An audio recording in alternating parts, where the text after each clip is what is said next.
Hello everyone, welcome है आपका मेरे यूट्यूब चैनल पे। तो आज हम पढ़ने वाले हैं लेटर वैदिक पीरियड के बारे में। ठीक है, यहाँ से काफ़ी क्वेश्चन पूछे जाते हैं। हालांकि यहाँ से अभी तक नहीं पूछा गया है, लेकिन आने वाले समय में यहाँ से क्वेश्चन बन सकते हैं। ठीक है, तो पहला आपका लेटर वैदिक पीरियड के बारे में। तो क्या होता है आपका लेटर वैदिक पीरियड में, यानी कि जो वैदिक काल, उत्तर वैदिक काल में। ठीक है, यहाँ पे कुछ हम पढ़ेंगे आश्रम सिस्टम के बारे में, टाइप ऑफ मैरिज के बारे में, टाइप ऑफ संस्कार के बारे में। ठीक है, तो सामाजिक वातावरण होता है आपका क्या, एक जो आपका सामाजिक वातावरण, मनुष्य अपने संपूर्ण जीवन काल में कैसा व्यवहार करेगा, इसे ही कहा जाता है पीरियड को। ठीक है, तो आश्रम व्यवस्था, चार प्रकार के आश्रमों की यहाँ पे चर्चा की गई है। पहला आपका ब्रह्मचर्य आश्रम, जो आपके 0 से 25 वर्ष तक होगा।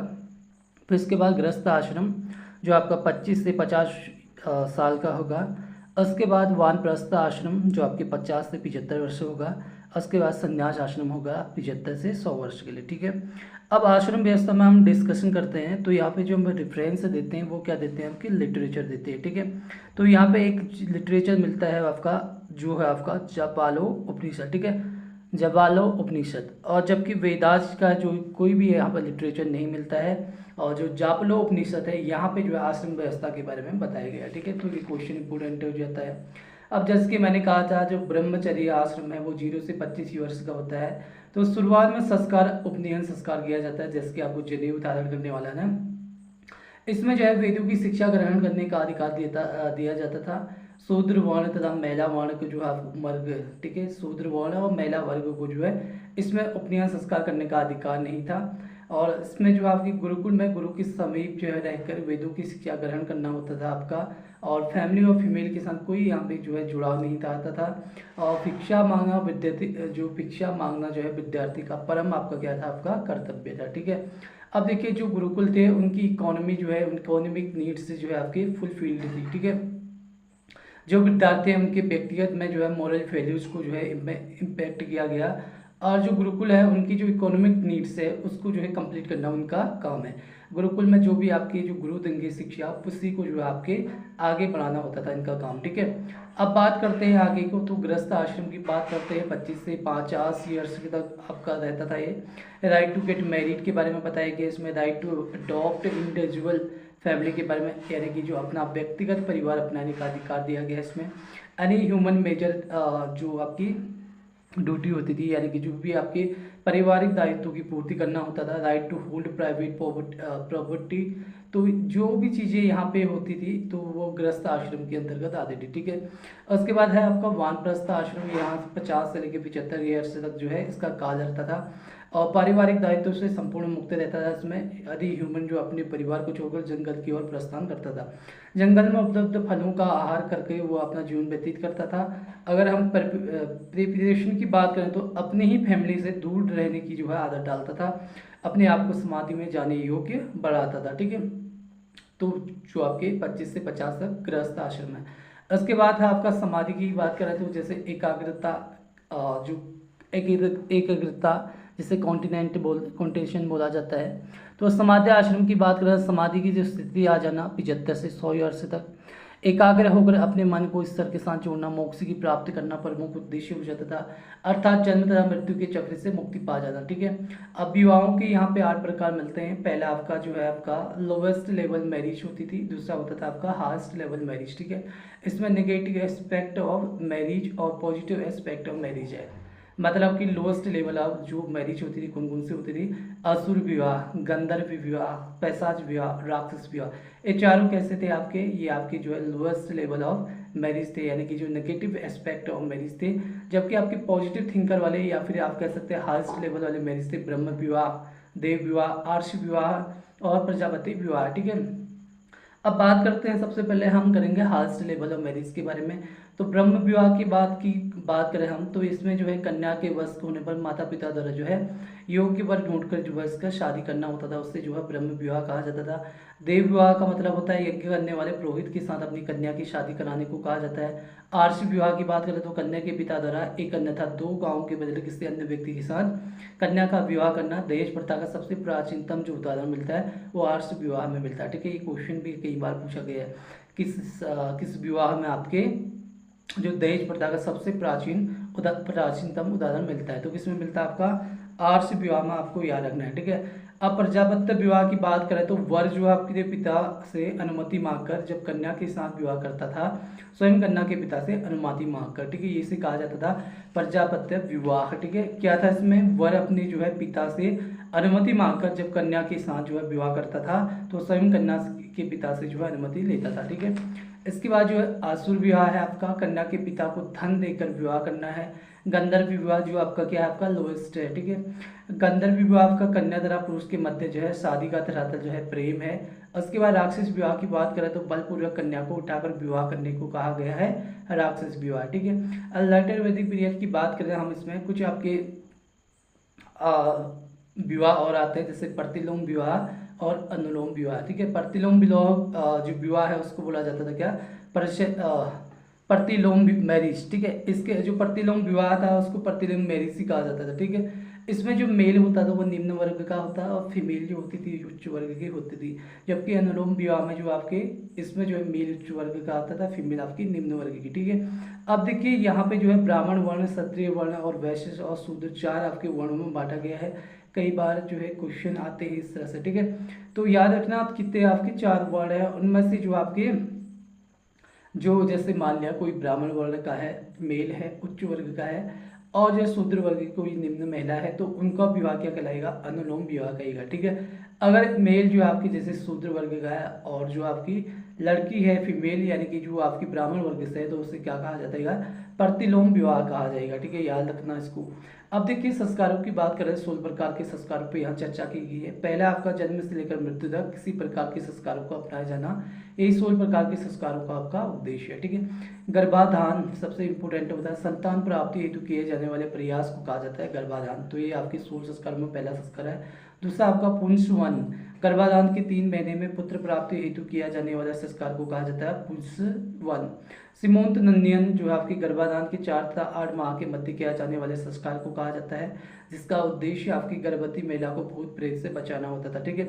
अब उसके बाद चौथा वाला आता है, चौथे के उसमें जो है शिशु के जन्म के समय किसे किए जाने वाले संस्कार को कहा जाता ये आता है आपका जांच कर्म जो आपका, ठीक है। जांच कर्म आता है आपका किसके अंतर्गत, शिशु के जन्म के समय किए जाने वाला संस्कार, ये चौथा नंबर का है, ठीक है। इसी में पिता स्नान करके शिशु को स्पर्श किया करता था, शिशु के कानों में वैदिक मंत्रों को उच्चारित किया करता था, इससे ही जो है जांच कर्म कहा गया, ठीक है। कई बार पूछा गया। उसके बाद अगला संस्कार है नामकरण आपका, तो इसमें जो आपके शिशु के जन्म के 10वें या 12वें दिन जो है यह संस्कार किया जाता था, ठीक है। जैसे आपका नामकरण तो आप सभी को पता है, ठीक है। निष्क्रमण की बात करें, बच्चे के जन्म के 3 या 4 महीने में यह संस्कार किया जाता था। इस संस्कार के माध्यम से उसे घर से पहली बार बाहर निकाला जाता था, इसे कहा जाता है निष्क्रमण, ठीक है। उसके बाद है अन्नप्राशन, जन्म से 8वें माह में यह संस्कार होता था, जिसमें बच्चे को दूध दही घी दिया जाता था। चूड़ाकरण, तो इस संस्कार के माध्यम से सबसे पहले बच्चे के जो बाल काटे जाते थे, ये आपको याद रखना है। उसके बाद कर्णवेद, कानों को छिदवाने जाने वाली संबंधी संस्कार है। उसके बाद विद्यारंभ है, बालक को अक्षरों का बोध कराए जाने वाली संबंधी आपकी संस्कार। उसके बाद उपनयन संस्कार, वेदों की शिक्षा तथा गुरुकुल में जाने वाली संबंधी संस्कार को कहा जाता है उपनयन संस्कार, ठीक है। और उसके बाद वेदारंभ आपके संस्कार, गुरुकुल में वेदों की शिक्षा का प्रारंभ करने को क्या कहा गया है, वेदारंभ, ठीक है। उसके बाद आपका केशांत अथवा गोदान, ये 13वां नंबर का संस्कार है। गुरु के पास रखकर अध्ययन करते हुए विद्यार्थी की 16 वर्ष की आयु में सबसे पहली बार दाढ़ी मूंछ बनाई जाती थी, इसे कहा जाता है केशांत अथवा गोदान। उसके बाद समावर्तन की बात करें, गुरुकुल की शिक्षा की समाप्ति के साथ किया जाने वाले संस्कार को क्या कहा जाता है, समावर्तन कहा जाता है। अब विवाह की बात करें, विवाह करने वाला संस्कार की बात करें तो जो विवाह करने वाला संस्कार होता था उसे ही विवाह संस्कार कहा जाता था, ठीक है। अंत्येष्टि संस्कार, ये मृत्यु को जब व्यक्ति चला गया तो वह संस्कार कहलाता है आपका अंत्येष्टि संस्कार। तो 16 प्रकार के संस्कार पढ़ लिए हमने, और कितने प्रकार के आपके विवाह पढ़ लिए, आपके 8 प्रकार के, जिसमें से आपके लोएस्ट मैरिज जो आपके मैरिज 4 थे और हाईएस्ट वाले भी 4 थे, ठीक है। इनको याद रखना है आपको, काफ़ी इंपॉर्टेंट है। उसके बाद हम नेक्स्ट जाते हैं और हमने क्या पढ़ा आपका आश्रम व्यवस्था के बारे में, ठीक है, वो भी आपको याद रखना है। अब देखिए अब इस प्रकार से हम सीधे जाते हैं आपके बौद्धिज्म में, ठीक है। बौद्धिज्म की बात करें तो 600 BC में जो है स्टार्ट होता है, एक प्रकार की प्रतिक्रिया कहा जाता है बौद्धिज्म को। बौद्धिज्म का मतलब क्या है आपका, एक प्रकार की प्रतिक्रिया, ठीक है। एक प्रकार का सामाजिक एवं धार्मिक सुधार आंदोलन भी कह सकते हैं आप उसको। बौद्धिज्म को। तो किसके विरुद्ध था ये? उत्तर वैदिक कालीन सामाजिक एवं धार्मिक व्यवस्था के खिलाफ था, याद रखना इसको। यज्ञों का परिवर्तन राजनीतिक यज्ञों में हुआ, सामान्य जनमानस का धार्मिक विकास अवरुद्ध हुआ, यज्ञों में पशुओं की बलि दी गई थी, सेक्रीफाइस, ठीक है। कृषि उत्पादन नकारात्मक रूप से प्रभावित हुई। उत्तर वैदिक काल में शूद्र वर्ण तथा महिला को अधिकार विहीन बना दिया गया था, ये आपको याद रखना। अब इसमें हम वैश्य समाज के बारे में पढ़ते हैं। तो वैश्य समाज आपकी कृषि उत्पादन के साथ जुड़ा हुआ था।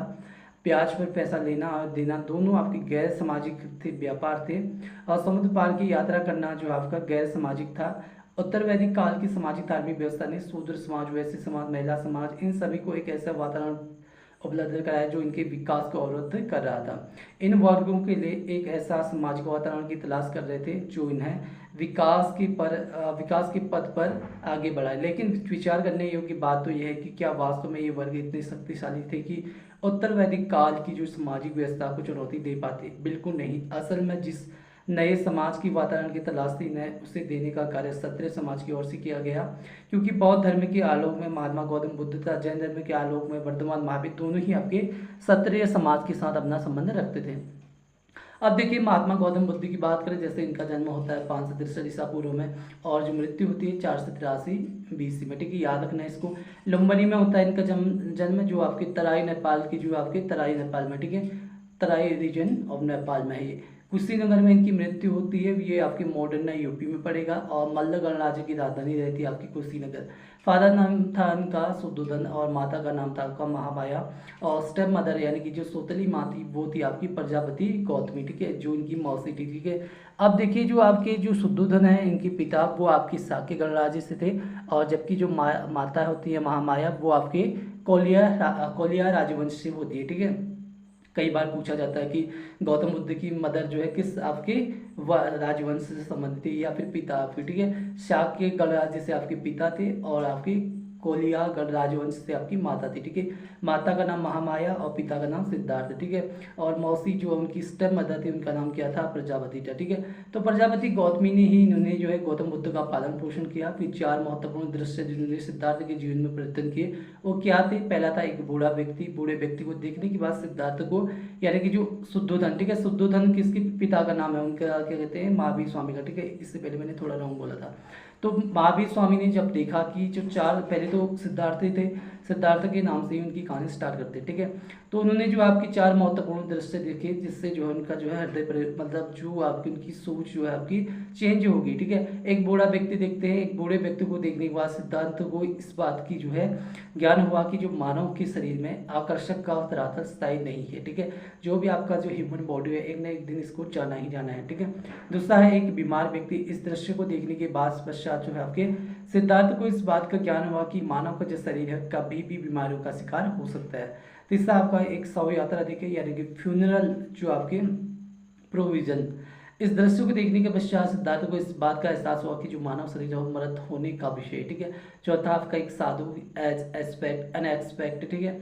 सिद्धार्थ ने उस समय जिन 4 दृश्य को देखा उनमें वो सर्वाधिक प्रभावित हुए साधु को देखने के पश्चात ही हुए। इस दृश्य को देखने के पश्चात सिद्धार्थ को एक ज्ञान हुआ कि सांसारिक विषय वस्तु से अलग होने में ही जीवन का परम सत्य नहीं था, ठीक है। तो सांसारिक विषय वस्तु से अलग होने में ही जीवन का परम सत्य ही नहीं था, किसने कहा था? आपका ये आपके महात्मा गौतम बुद्ध ने, ठीक है। देखिए 29 वर्ष की आयु में जो है उनको गृह त्याग करते हैं वो, ठीक है। याद रखना है कहाँ का कितने वर्ष में? 29 वर्ष की में। साथ में अपने पीढ़े घोड़े को ले जाते हैं। उनके पीढ़े जो घोड़ा था उसका नाम था कंथक तथा सारथी था आपका चेन्ना, ठीक है। चेन्ना के साथ कुछ दूर तक आए थे, उसके बाद जो है चेन्ना चला गया था। और रिलीजियस टीचर की बात करते हो, इनका जो रिलीजियस जो टीचर था आपका वो था आपका आलार कलाम, ठीक है। ये आपका रुद्रक राम पुत्र था, रुद्रक राम का पुत्र था आपका आलार कलाम, जिससे जो है गौतम बुद्ध ने आपकी रिलीजन टीचर जो गुरु बनाए थे, रिलीजन के धार्मिक गुरु, वो आपके आलार कलाम को बनाए थे। वो जो आपके रुद्रक राम के क्या थे? आपके पुत्र थे, ठीक है। अब देखिए जैसे कि 35 वर्ष की आयु में निरंजना नदी के किनारे जो आपके पीपल वृक्ष के नीचे ज्ञान की प्राप्ति होती है बोध गया में। और जो निर्वाण की प्राप्ति हुई एक ऐसी व्यवस्था में आ गई कि सांसारिक विषय वस्तु को वास्तविक ज्ञान हो गया, ठीक है। सांसारिक विषय वस्तुओं को दूर होने की आस्था रखी गई। निर्वाण की प्राप्ति होने के पश्चात सिद्धार्थ गौतम बुद्ध कह रहे अपने आध्यात्मिक जीवन यानी कि जो स्पिरिचुअल लाइफ है उसका पहला धार्मिक उपदेश सारनाथ में दिया उन्होंने, 5 ब्राह्मण साधुओं को दिया जो कभी इनका साथ छोड़ गए थे। इससे पहले धार्मिक उपदेश जो है उनके लोगों के व्यक्तित्व में नैतिक मूल्यों को पैदा किया था। ठीक है, आप देखिए जो famous main teaching of Mahatma Gautam Buddha की बात करें तो रिलीजियस प्रिंसिपल ऑफ बुद्धिज्म की बात करें तो 4 सत्य है इसमें। ठीक है, 4 नोबल ट्रुथ। ठीक है, तो 4 आर्य सत्य हैं। अस्टाटिक मार्ग जो आपने पढ़ा होगा, अस्टाटिक मार्ग का मतलब अस्टाटिक मार्ग यानी कि जो 8 आपके फोल्ड पार्ट है। ठीक है, अब देखिए 35 वर्ष के आयु में जब महात्मा गौतम बुद्ध को निर्वाण की प्राप्ति हुई तो अर्थात उन्हें सांसारिक विषय वस्तु के प्रति वास्तविक ज्ञान की प्राप्ति हुई। इस ज्ञान को उन्होंने केवल अपने ही तक ही नहीं रखा बल्कि इस ज्ञान के माध्यम से अन्य लोगों को भी निर्वाण की प्राप्ति का रास्ता सिखाया।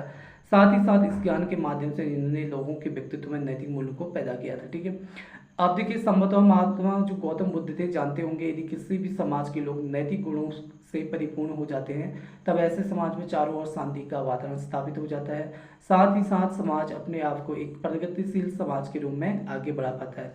महात्मा गौतम बुद्ध ने जनमानस के धार्मिक सामाजिक कल्याण को सुनिश्चित करने के उद्देश्य से यज्ञों की व्यवस्था, कर्मकांड, बलि प्रथा इन सभी का प्रस्तुतिकरण नहीं किया। उन्होंने जनमानस को केवल इतना सिखाया कि आप केवल एक बार जो है आपके 4 आर्य सत्य अस्टाटिक मार्ग की व्यवस्था को समझ लें, उसके पश्चात अपने सामाजिक एवं धार्मिक कल्याण के संदर्भ में किसी अन्य पर निर्भर होने की आवश्यकता नहीं पड़ेगी। ठीक है, 4 आर्य सत्य क्या है आपके जो बुद्धिज्म लिटरेचर में दुख है, पहला है, दूसरा है दुख समुदाय, तीसरा आपका दुख निरोध, चौथा आपका दुख निरोध गामिनी प्रतिपदा। ठीक है, फिर ही जनरल डिस्कशन किया था इसमें। तो संसार दुखों से भरा पड़ा है ये कहा गया है पहले में। दूसरा आपका दुखों का कारण इच्छा है यानी कि तृष्णा है, और तीसरा कहा गया इच्छा तृष्णा नियंत्रित होने का विषय है, और चौथा कहा गया है कि जो इच्छा या तृष्णा को नियंत्रित करने हेतु अस्टाटिक मार्ग का पालन करना अनिवार्य है। ठीक है, अस्टाटिक मार्ग के बारे में भी पढ़ेंगे। इससे पहले हम बता दें आपको कि जो 4 आर्य सत्यों का प्रारंभ है नकारात्मक रूप से हुआ था। ठीक है, क्योंकि जो महात्मा गौतम बुद्ध ने कहा कि संसार के प्रत्येक कोण में दुख विद्यमान है, लेकिन 4 आर्य सत्यों की समाप्ति महात्मा गौतम बुद्ध ने सकारात्मक रूप से की है। ठीक है, क्योंकि उन्होंने अंत में समझा दिया कि जो आपके इच्छाएं होती है, तृष्णा या राग देश होता है, घृणा होती है, जो दुखों का समुदाय है, इन्हें नियंत्रित किया जा सकता है। ठीक है, अस्टाटिक मार्ग की बात करें तो 8 जो आपके 8 फॉल पाथ है आपके रिव्यू, पहले आपका राइट रिव्यू। ठीक है, राइट व्यू। ठीक है, यानी कि सम्यक दृष्टि, सही जो आपकी दृष्टि होनी चाहिए। 4 आर्य सत्यों के प्रति जानकारी रखना ही आपका राइट व्यू कहलाता है। ठीक है, यानी कि जो सम्यक दृष्टि है। दूसरा आपका राइट जो आपके एस्पिरेशन यानी कि सम्यक संकल्प। ठीक है, व्यक्ति के जो व्यक्तित्व में एक ऐसा कठोर भाव होना चाहिए कि ऐसे दुखों का त्याग पाए जो दुखों का कारण बनते हैं। तीसरा आपका राइट स्पीच यानी कि सम्यक वाणी। महात्मा गौतम बुद्ध मानते थे कि व्यक्ति को एक ऐसी वाणी का प्रयोग करना चाहिए जिसके प्रति अन्य लोग जो है आपके आकर्षित हो तथा किसी अन्य को परेशानी ना हो। राइट एक्शन की बात करें, सम्यक कर्म की बात करें तो महात्मा गौतम बुद्ध मानना था कि जो व्यक्ति को हमेशा अच्छे कर्म करने चाहिए तथा बुरे कर्मों को अपनाने से पहले अपने आप को दूर रखना चाहिए। ठीक है, राइट लिविंग यानी कि सम्यक आजीव। महात्मा गौतम बुद्ध मानते थे कि किसी भी व्यक्ति की आजीविका किसी अन्य व्यक्ति के शोषण का कारण ना बने। ठीक है, तो याद आपको याद रखना काफ़ी है, आजीव याद रखना, राइट लिविंग यानी कि सम्यक आजीव। उसके बाद है राइट इफोर्ट। ठीक है, इफोर्ट सम्यक व्यायाम। ठीक है, तो महात्मा गौतम बुद्ध के शब्दों में सम्यक व्यायाम का सही अर्थ यह था कि व्यक्ति को लगातार ऐसे प्रयास करने चाहिए कि बुराई उसके व्यक्तित्व को घेर न पाए। ठीक है, उसके बाद है राइट माइंड सेट यानी कि सम्यक स्मृति। महात्मा गौतम बुद्ध जो आपकी यह समझ जाने का प्रयास कर रहे थे कि इसमें जो व्यक्ति है उसको आत्मविश्वासी होना चाहिए और अपने उस आत्मविश्वास को आधार बनाते हुए ऐसा व्यवहार करना चाहिए ताकि वह बुराई को जीत सके। उसके बाद है राइट मेडिटेशन और सम्यक समाधि। व्यक्ति को अपना ध्यान हमेशा नैतिक मूल्य तथा अच्छे मूल्य पर केंद्रित करना चाहिए। अब कंसेप्ट ऑफ बुद्धिज्म काउंसिल की बात करें तो बौद्ध संगतियों की जो व्यवस्था थी, महात्मा गौतम बुद्ध की मृत्यु के पश्चात बौद्ध धर्म में बौद्ध संगतियों की व्यवस्था जुड़ी। असल में महात्मा गौतम बुद्ध मूल शिक्षा को लेकर उनके पुराने सहयोगी तथा नए सहयोगियों के मध्य टकराव की स्थिति पैदा हुई। इस टकराव की स्थिति में दूर करने के लिए जो 4 प्रकार आपकी क्या हुए बौद्ध संगतियाँ बुलाई गई। ठीक है, पहला आपका फर्स्ट बौद्धिस्ट जो काउंसिल होता है वो उसका आयोजन होता है आपके राजगृह में, ये आपके बिहार में था और उस समय शासक थे आपके आजाद शत्रु थे कि मगध के जो शासक थे वो आपके आजाद शत्रु थे। और ही उन्होंने जो किनकी अध्यक्षता में हुआ था, ये महाकश्यप की अध्यक्षता में हुआ था। पहला जो बौद्ध काउंसिल है, ठीक है। इसमें जो आपके आनंद और पाली भी थे, और जो आनंद थे वो आपकी सुत्त पिटक के संकलनकार थे, और पाली आपके विनय पिटक की क्या थे, आपके संग्रह की। इसको याद रखना काफ़ी इंपॉर्टेंट है। उसके बाद सेकंड जो बौद्धिस्ट काउंसिल होता है उसका आयोजन वैशाली में होता है, वो बिहार में है भी। उसमें साथ साथ आपके काला शोक होते हैं जो मगध में, ठीक है। और अध्यक्षता किसकी अध्यक्षता में होता है, सावक मीर की अध्यक्षता में, सावक मीर की अध्यक्षता में। बौद्ध धर्म का विभाजन की बात करें तो आंशिक विभाजन हुआ था इसमें अस्तावीर और महासांगिक में, ठीक है। बौद्ध धर्म का विभाजन, division in बौद्धिज्म, personal division only, not complete division कहा जाता है इसको, ठीक है। यानी कि जो कंप्लीट डिवीजन नहीं था, ये क्या था, आंशिक था। आंशिक मतलब आधा अधूरा, ठीक है। तो अस्तावीर और महासांगिक में जो आपके दो आपके आंशिक विभाजन हुआ था आपका सेकेंड बौद्धिस्ट काउंसिल में, ये आपको याद रखना है। उसके बाद नेक्स्ट पढ़ते हैं हम। तीसरा जो बौद्धिस्ट काउंसिल होता है उसका आयोजन होता है पाटलिपुत्र में। पाटलिपुत्र आपके बिहार में है। उसमें शासक थे अशोक जो मगध की गद्दी पे थे, और अध्यक्षता किसकी अध्यक्षता पे किया गया था, ये मोगलीपुत्र तिष्य की अध्यक्षता में।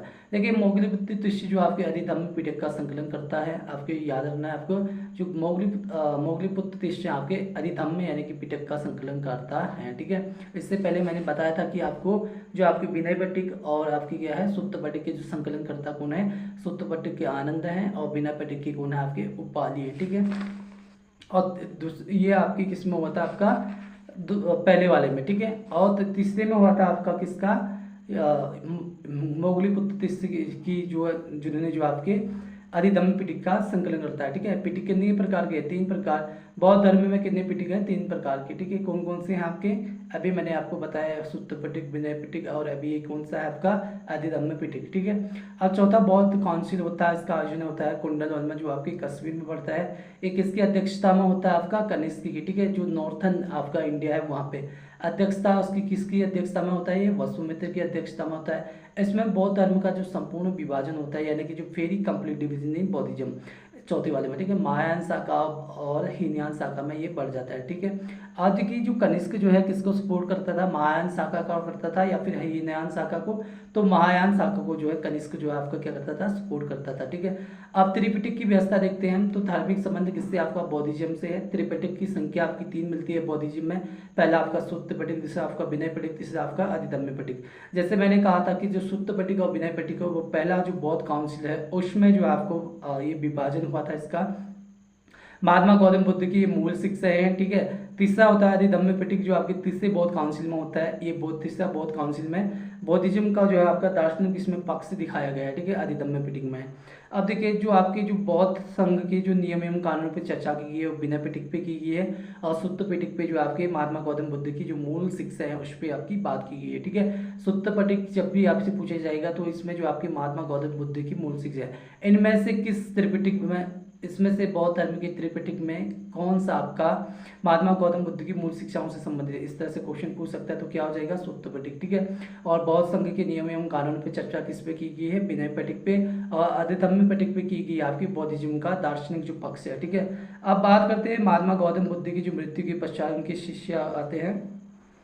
देखिए महात्मा गौतम बुद्ध की मृत्यु के पश्चात उनके शिष्यों के मध्य इस बात को लेकर जो आपके काफी चर्चाएं हुई कि उनकी शिक्षाओं को आगे कैसे बढ़ाया जाए, ठीक है। तो महात्मा गौतम बुद्ध के शिष्यों ने बौद्ध संगीति का आयोजन करा के इस समस्या का जो है हल निकाला था। बौद्ध साहित्य में त्रिपिटक जैसी व्यवस्था को जोड़ दिया। सुत्त पिटक का विभाजन होता है, यानी कि जो 4 डिवीजन में, ठीक है, फर्दर डिवीजन सुत्त पिटक का। देखिए सुत्त पिटक का जो विभाजन होता है आपका दीर्घ निकाय में होता है, मध्यम निकाय में होता है, और अंगुत्तर निकाय में होता है, और खुद्दक निकाय में होता है, ठीक है। अब देखिए जो दीर्घ निकाय है वो क्या आपका राज्य तथा राजा के उद्भव पर चर्चा करता है। मध्यम निकाय आपका गौतम बुद्ध तथा महावीर की मुलाकात पे चर्चा करता है। अंगुत्तर निकाय आपके 16 महाजनपदों पे आपकी चर्चा करता है। खुद्दक निकाय आपके महात्मा गौतम बुद्ध के जन्म से पूर्व की कहानी पे चर्चा करता है। गौतम बुद्ध के समकालीन तीर्थकर वर्तमान महावीर थे, ये भी आपको याद रखना, ठीक है। जो गौतम बुद्ध के समकालीन कौन थे आपके, जो तीर्थकर, जो जैन धर्म के 23वें तीर्थकर थे, कौन थे आपके, महावीर स्वामी। 23वें आपके पार्श्वनाथ थे, 24वें कौन थे, महावीर स्वामी, ठीक है, याद रखना है इसको। अधिधम्म पिटक की बात करें जो बौद्ध धर्म के दार्शनिक पक्ष पर चर्चा करता है, यह समझाने की कोशिश करता है कि ईश्वर आत्मा ज्ञान, ईश्वर आत्मा जन्म मृत्यु कर्म, इन सभी के बारे में बौद्ध धर्म के किस प्रकार के विचार है। इन सभी विचारों को निम्न प्रकार से समझा जा सकता है। जैसा पहला है, बौद्ध धर्म आपके ईश्वर की सत्ता में विश्वास नहीं रखता था। महात्मा गौतम बुद्ध ने स्वयं इस बात पर चर्चा की और समझाया कि हम बेकार के झगड़ों में नहीं पड़ेंगे, ना तो ईश्वर को परिभाषित करेंगे और ना ही ईश्वर का वर्गीकरण। बौद्ध धर्म अपने दार्शनिक पक्ष में आत्मा की सत्ता को भी स्वीकार करके नहीं चला, और जैसा कि हम जानते हैं कि आत्मा ईश्वर का ही एक अन्य अंग है, इसी नाते महात्मा गौतम बुद्ध के लिए आसान हो गया कि ईश्वर की सत्ता को नकारना। अब देखिए, बौद्ध धर्म ने अपने दार्शनिक पक्ष के माध्यम से जन्म तथा मृत्यु जैसे मुद्दों पर चर्चा करते हुए कहा कि ये दोनों ही घटनाएं मानव जीवन की एक सच्चाई है। बौद्ध धर्म ने अपने दार्शनिक पक्ष के माध्यम से कर्म के सिद्धांत पर चर्चा करते हुए कहा कि कर्म आधारित व्यवहार ही मानवीय समाज के लोगों को उसकी वास्तविक लक्ष्यों की पूर्ति कराता है। बौद्ध धर्म ने अपने दार्शनिक पक्ष के माध्यम से कहा कि जो हम वेदों की सत्या को भी नहीं मानेंगे, वर्ण व्यवस्था का भी गंभीर विरोध करेंगे तथा जाति व्यवस्था की गंभीर आलोचना करेंगे। अब देखिए, जो आपका बौद्धिज्म की ब्रांचेज, तो आपके बौद्ध धर्म की जो दो शाखाएं हैं आपकी, एक आपका हीनयान है, आपका दूसरा आपका महायान। ठीक है, हीनयान क्या है आपका? हीनयान शाखा के समर्थक थे, महात्मा गौतम बुद्ध की शिक्षाओं को में कोई परिवर्तन नहीं चाहते थे, अर्थात रूढ़िवादी व्यवहार कर रहे थे, इस नाते से हीनयान कहा गया। हीनयान जो आपका जो शाखा थी, इसमें आपके जो है मूर्ति पूजा पे बल नहीं दिया गया, बल्कि आपके जो बुद्ध की शिक्षाएं थे उस पे ही आपकी चल रहा था ये, यानी कि जो रूढ़िवादी जो पहला चल रहा है वही काम चल रहा था इस पे। ठीक है, हीनयान शाखा के समर्थक लगातार पाली भाषा का समर्थन करते रहे, क्योंकि पाली भाषा जनमानस की भाषा थी। तो आपको पता होना चाहिए कि जो हीनयान समुदाय के, जो हीनयान शाखा के लोग थे, समर्थक थे, वो हमेशा ही आपकी क्या कर रहे थे, आपके पाली भाषा में ही, आपकी जनमानस की भाषा है, इस वजह से उसे ही आपका सपोर्ट कर रहे थे। ठीक है, हीनयान शाखा के समर्थक मूर्ति पूजा पे भरोसा नहीं कर रहे थे, ये आपको इंपोर्टेंट हो गया। ठीक है, और हीनयान शाखा के लोग मंदिर जैसी व्यवस्था को अपनाकर नहीं चल रहे थे।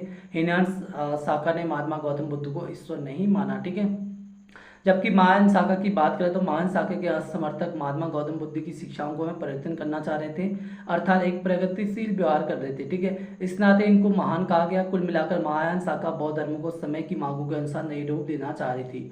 महायान शाखा के समर्थक पाली भाषा के स्थान पर आपकी संस्कृत भाषा का प्रयोग करने लगे। महायान शाखा के लोग मूर्ति पूजा पर विश्वास करते थे। महायान शाखा के समर्थक मंदिर जैसी व्यवस्था को अपनाकर चल रहे थे। महायान शाखा ने महात्मा गौतम बुद्ध को ईश्वर माना या परिभाषित कर दिया। ठीक है, अब बौद्ध धर्म के संघ की व्यवस्था के बारे में पढ़ते हैं। तो concept of sangha in Buddhism, concept of monastery in Buddhism की बात करें तो बौद्ध मठ को कहा जाता है मोनेस्ट्री। ठीक है, एक से अधिक मिलता है इसमें। महात्मा गौतम बुद्ध जब उनकी 35 वर्ष हो जाती है तो उन्हें निर्वाण की प्राप्ति हुई। सांसारिक विषय वस्तु के प्रति जिस अंतिम ज्ञान की उन्हें प्राप्ति हुई, उसी ज्ञान को उन्होंने भारतीय जनमानस के मध्य प्रचारित किया। संभवतः महात्मा गौतम बुद्ध ने इन बातों को नहीं जानते होंगे कि कम समय में एक बड़ी संख्या में बौद्ध धर्म के जो समर्थक थे सामने आएंगे। शुरुआती दौर में महात्मा गौतम बुद्ध ने ही लोगों को बौद्ध धर्म में परिवर्तित करवाया, लेकिन जब लोगों की संख्या बढ़ने लगी तब गौतम बुद्ध ने संघ की व्यवस्था की स्थापना की, ताकि इस व्यवस्था का प्रयोग करते हुए बौद्ध धर्म की शिक्षाओं को सामान्य जनमानस तक पहुंचना आसान हो जाए। ठीक है, अब देखिए, संघ की स्थापना होती है आपकी सारनाथ में। महात्मा गौतम बुद्ध संघ में महिलाओं के प्रवेश के विरोधी रहे पहले, क्योंकि उनका मानना था कि इससे संघ की जो नैतिक वातावरण है वो आपके भौतिक सुखों के वातावरण में परिवर्तित हो जाएगा। अपने प्रिय शिष्य आनंद के कहने पर वैशाली में महिलाओं को संघ में प्रवेश दे दिया गया। महाप्रजापति गौतमी संघ में प्रवेश करने वाली पहली महिला थी, जो उनकी मदर थी, ठीक है, स्टेप मदर। बौद्ध संघ के बारे में महत्वपूर्ण तथ्यात्मक जानकारी की बात करें तो बौद्ध धर्म में आपके संघ में न्यूनतम आयु सीमा प्रवेश हेतु कितनी थी? आपकी 15 थी, याद रखना। ठीक है, इसके बाद दूसरा क्वेश्चन आपका, बौद्ध धर्म में प्रवेश दिलाते समय जिस प्रक्रिया का पालन किया जाता था उसे क्या कहा जाता था? उसे कहा जाता था उपसंपदा। ठीक है, उसके बाद किसी भी व्यवस्था को लेकर जब बौद्ध संघ में कोई प्रस्ताव लाया जाता था तब ऐसे प्रस्ताव को क्या कहा जाता था? नीति या वृत्ति कहा जाता था। ये आपको याद रखना है। ठीक है, नीति नहीं, नति या फिर वृत्ति कहा जाता था। उसके बाद नेक्स्ट क्वेश्चन है, बौद्ध संघ में किसी भी प्रस्ताव को पढ़ने की प्रक्रिया क्या कहलाती है? तो अनुशासन कहलाती है। बौद्ध संघ में बैठने की व्यवस्था करने वाले अधिकारी को क्या कहा जाता है? तो आसन प्रज्ञापक। बौद्ध संघ में होने वाली धार्मिक चर्चाओं के संदर्भ में किस शब्दावली का प्रयोग किया जाता था? तो किया जाता उपोसथ। संघ में प्रवेश पाने हेतु गृह त्याग को क्या कहा जाता था? तो प्रवज्जा। याद रखना, इसको सारे इंपोर्टेंट क्वेश्चन है। उसके बाद महात्मा गौतम बुद्ध ने अपने जीवन काल में यह व्यवस्था बना रही थी कि जो वर्षा ऋतु के दौरान कोई भी बौद्ध भिक्षु भिक्षा नहीं मांगेगा। कुल मिलाकर महात्मा गौतम के साथ साथ अन्य बौद्ध भिक्षु भी वर्षा ऋतु के दौरान आराम किए करते थे। ठीक है, बौद्धिज्म की बात करें तो मैक्सिमम जो रेनी सीजन हुआ था आपका, और वो हुआ था आपका श्रावस्ती में। ठीक है, सबसे ज़्यादा आपका जो वर्षा ऋतु हुई थी आपकी श्रावस्ती में हुई थी आपकी बौद्धिज्म में। ठीक है, सबसे ज़्यादा। और जो आपके लास्ट आपके रेनी सीजन था आपका महात्मा गौतम बुद्ध का, वो वैशाली में था। और सर्वाधिक धार्मिक उपदेश कहाँ पे दिए थे आपके गौतम बुद्ध ने? आपके श्रावस्ती में, ठीक है। कैपिटल ऑफ कौशल महाजनपद की थी आपकी श्रावस्ती, आपको याद रखना है। तो मैक्सिमम रिलीजियस जो सरमॉन्स यानी कि जो सर्वाधिक धार्मिक उपदेश दिए थे कहाँ पे दिए थे? श्रावस्ती में दिए थे गौतम बुद्ध ने, ठीक है। आप बौद्धिज्म की बात करते हो, कंसेप्ट ऑफ चैत्य की बात करते हो, ये भी क्या है आपका? प्लेस फॉर वर्शिप यानी कि पूजा स्थल, ठीक है। पीस ऑफ फॉर वर्शिप यानी कि पूजा स्थल। देखिए जो रेसिडेंटल प्लेस था, निवास स्थल था, वो आपका बिहार था आपका, यानी कि जो चैत्य होता है। एसोसिएटिंग की बात करें तो महायाना की बात करेंगे हम इसमें, क्योंकि जो पूजा स्थल है ये आपकी महायान शाखा से ही जुड़ी थी, ठीक है, सेक्ट ऑफ बुद्धिज्म में। तो यहाँ तक हमने पढ़ा आपका बौद्धिज्म। कल पढ़ेंगे हम जैनिज्म, काफ़ी इंपॉर्टेंट क्वेश्चनों के बारे में, ठीक है। तो अभी हमने बहुत सारी चीज़ें पढ़ी, जैसे कि हमने पढ़ा बौद्धिज्म के बारे में, ये काफ़ी अच्छा कॉन्सेप्ट है गाइस, तो इसको पढ़ना आप काफ़ी इंपॉर्टेंट है, लाइफ के लिए भी है।